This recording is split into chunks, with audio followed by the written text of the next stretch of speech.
A user insisted the wireless monitor was broken because it needed a power cord. I work for a company that provides IT support for several small businesses. Yesterday, I got a ticket from a user with the simple description, "Monitor won't turn on." I called them and we started the usual basic troubleshooting. "Can you check if the power button is lit?" I asked. "No, it's completely dark," they replied. "Okay, let's check the power cable. Is it firmly plugged into the back of the monitor and into the wall outlet?" There was a long pause. Then the user said, in a tone of utter confusion, "What power cable?" I patiently explained that all monitors need a power cable to function. The user then hit me with a line I will never forget, "But it's a wireless monitor. That's the whole reason I requested it. I don't want any cables." I had to take a deep breath. "Sir," I said, "the wireless capability refers to the video signal, which can be received wirelessly from a compatible computer. It does not mean the monitor itself runs on magic. It still needs electricity to power the screen, the wireless receiver, and the backlight." He was genuinely indignant. "Well, that's false advertising. What's the point of it being wireless if I still have to plug it into the wall? I might as well have a cable for the video too." I spent another 10 minutes explaining the fundamental difference between data transmission and power delivery. In the end, I had to dispatch a field technician to simply plug a power cord into the wall. The tech reported that the user watched the entire process with a skeptical look, as if we were performing some kind of dark ritual.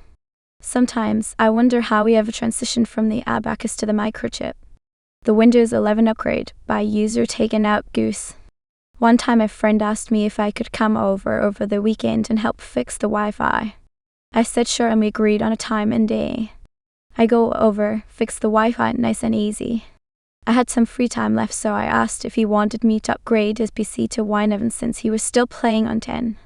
"Oh, it doesn't support 11. "What do you mean it doesn't support 11? I asked. "You built it just a few months ago.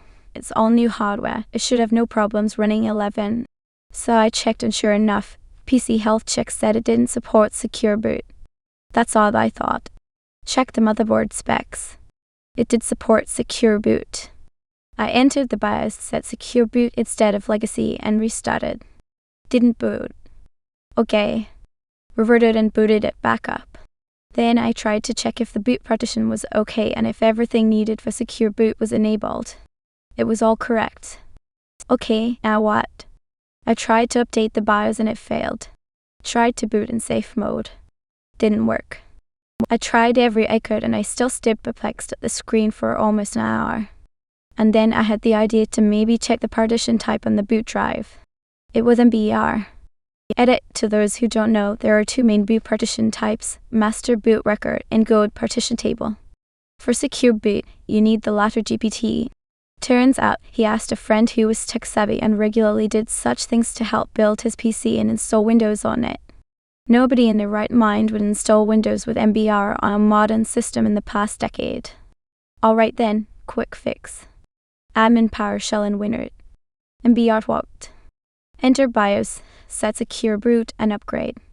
Lesson learned, never take GPT for granted or assume that the guy who worked on something before you knew what they were doing and didn't make mistakes. Later I got to meet this friend.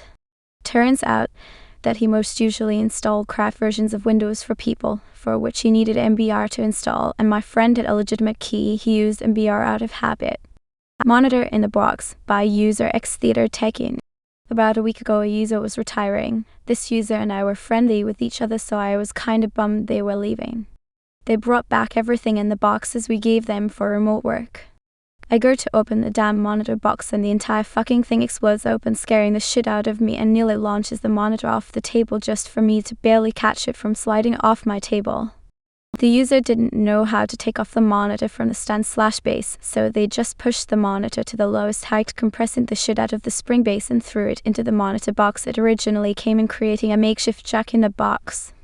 After figuring out what the fuck had happened, I went to tell the user so we could share a laugh one last time. I need Linux, by user Branding Bridge 422. We're a Windows shop, so everything is all centered around Microsoft, of course.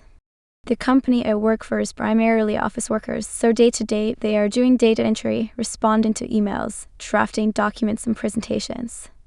There's a small contingent of software developers that have a legitimate need for Linux, and they happily use it day to day, but they are our power users. Lately, we've started to see a bit of a trend of general office workers asking to use Linux. I don't know where they get their info from, but they generally tell me it's easier, it's more private. Sure, those are great points, but I'm not sure how relevant they are to your everyday data entry person, especially when they are company laptops. We have a general policy of enabling people with the tools they need, but it's up to them to decide what that means. Despite my cautions to these reasonably non-technical folk, they insisted on it Ubuntu install on their XPS laptops. So, similar to the software devs, I provisioned AD, onboarded them, and sent them on their merry way. I've only set up 3 office workers with this setup so far, but my ticket queue now looks a little something like this. Weirdly, Microsoft Office doesn't run on these Linux laptops. Now, I've given them the usual spiel of using Office Online, etc. Alas, my warning's fallen on deaf ears. A couple of managers have contacted the support heads and asked why we've broken these people's laptops. I think I need to draft a waiver for our wannabe Linux users. OneDrive makes me want to die, by user Gandalf Thepim95. So I have forever been against OneDrive's classic I'm gonna move all of your documents, downloads, desktop, pictures folders into OneDrive and call it a backup, even though if you disconnect OneDrive, it gets removed. Quite SharePoint and KFM. Known folder move is the business alternative that redirects those folders to a hidden directory in OneDrive to make it less confusing. So now the documents directory looks like this. C/user/documents. Instead of C/users/OneDrive/documents, which you would see on a consumer PC with OneDrive. Also, inside OneDrive for Business there is now just folder A, B, C, D, E, F, not a B, C, D, E, F, documents, downloads, desktop act. A customer who left a company a year ago wanted to completely remove all traces or said companies off 365 and OneDrive. Simple enough, I thought. I also thought she should have done this a year ago. We signed out of her OneDrive and poof. All of her stuff gone.